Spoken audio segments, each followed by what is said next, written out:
नमस्कार सभी को। मैं सरोज नैनीवाल, सहायक आचार्य समाजशास्त्र, राजकीय महिला पीजी महाविद्यालय झुंझुनू। छात्राओं, आज के इस वीडियो में हम बात करेंगे वैश्वीकरण की।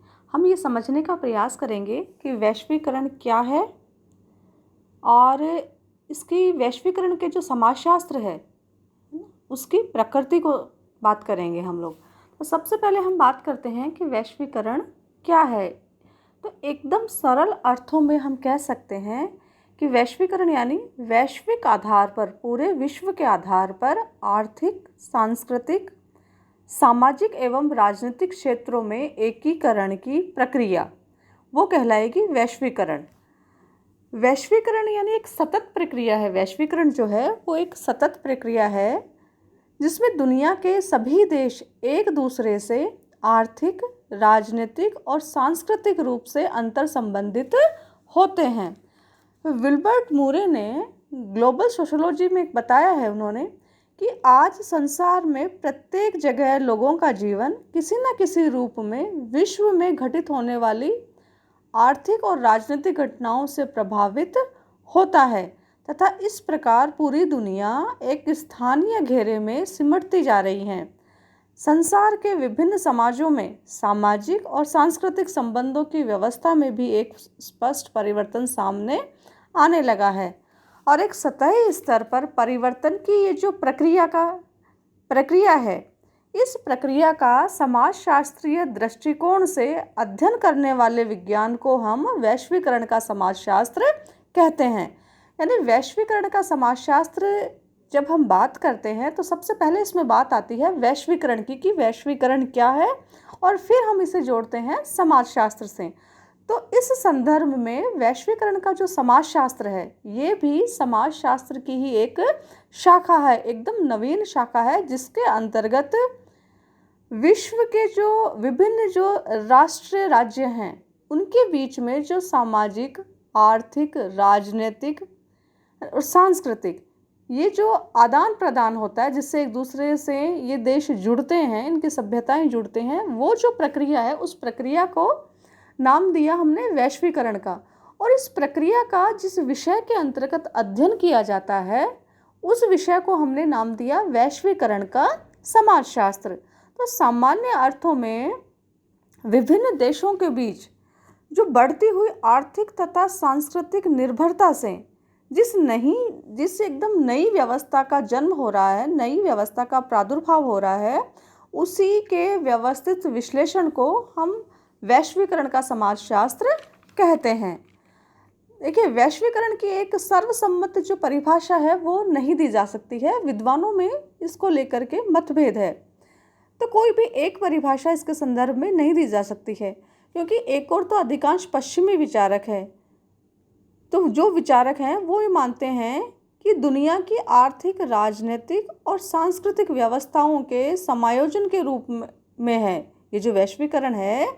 ये जो दुनिया के जो राष्ट्र राज्य हैं, जो देश हैं, उनकी आर्थिक, राजनीतिक और सांस्कृतिक व्यवस्थाओं का एकीकरण है, उसे एक समायोजन या एकीकरण के रूप में देखते हैं। जबकि जो विकासशील देशों में अधिकांश विचारक हैं, विकासशील देशों के जो विचारक हैं वो ये मानते हैं कि वैश्वीकरण को कुछ लाभ तो हैं इसके, लेकिन लाभ के साथ साथ ही इसे एक अदृश्य विपत्ति भी मानते हैं। तो वैश्वीकरण को लेकर के दुनिया के जो विभिन्न समाज वैज्ञानिक हैं उनको आपस में उनके विचारों में मतभेद है।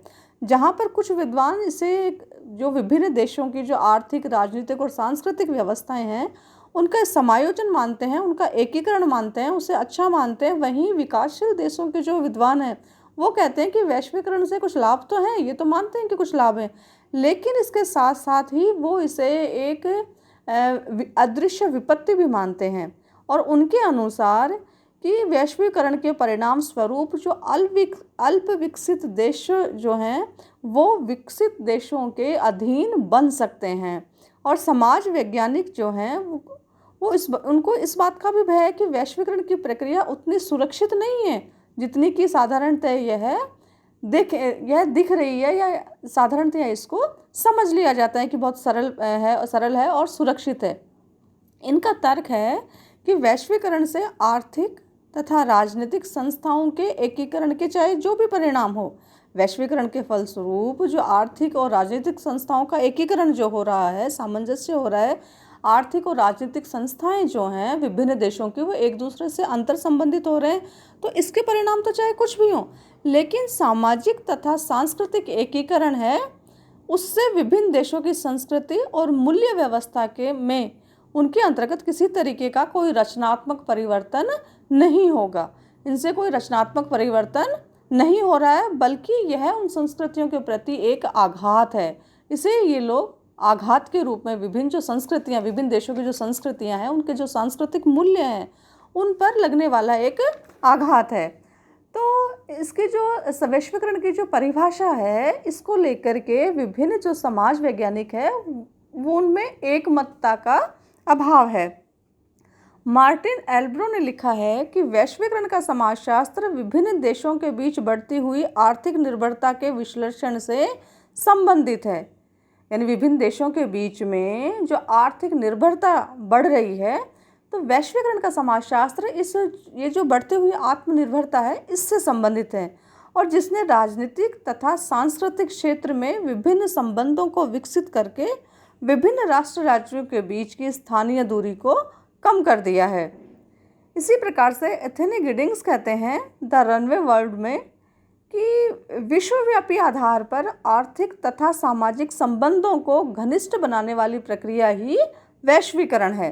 यानी विश्वव्यापी आधार पर आर्थिक संबंध और सामाजिक संबंध, तो इन आर्थिक संबंधों को और सामाजिक संबंधों को जो घनिष्ठ बनाने वाली जो प्रक्रिया है वो ही क्या है, वैश्वीकरण। तो वैश्वीकरण के इसी पक्ष के एकीकृत अध्ययन को वैश्वीकरण का समाजशास्त्र कहा जाता है।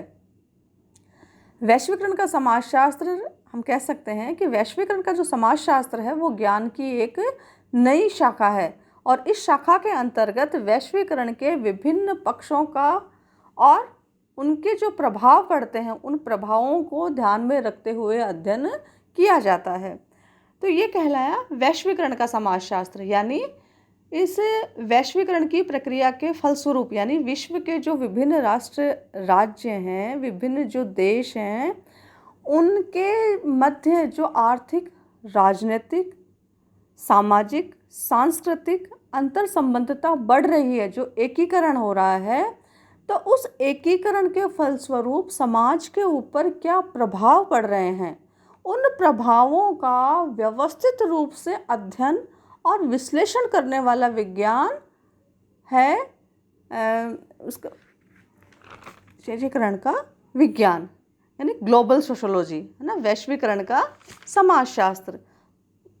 अब हम आगे बात करेंगे कि इस वैश्वीकरण के जो समाजशास्त्र है ना, इसकी प्रकृति की। अब तक हमने बात की कि वैश्वीकरण का समाजशास्त्र क्या है, हमने समझने का प्रयास किया कि वैश्वीकरण क्या है और समाजशास्त्र से इसको किस तरीके से जोड़ा गया है। यानी वैश्वीकरण का समाजशास्त्र यानी विभिन्न विश्व के विभिन्न देशों के मध्य जो आर्थिक, राजनीतिक, सामाजिक और सांस्कृतिक अंतर संबंधता बढ़ रही है, उसके फलस्वरूप विभिन्न देशों के जो समाज है, वहाँ की जो संस्कृति है, वहाँ की जो मूल्य व्यवस्था है, उसके ऊपर क्या प्रभाव पड़ रहे हैं, उन प्रभावों का अध्ययन करने वाला विज्ञान है वैश्वीकरण का समाजशास्त्र। अगले वीडियो में हम बात करेंगे कि ये जो वैश्वीकरण का समाजशास्त्र है इसकी प्रकृति क्या है।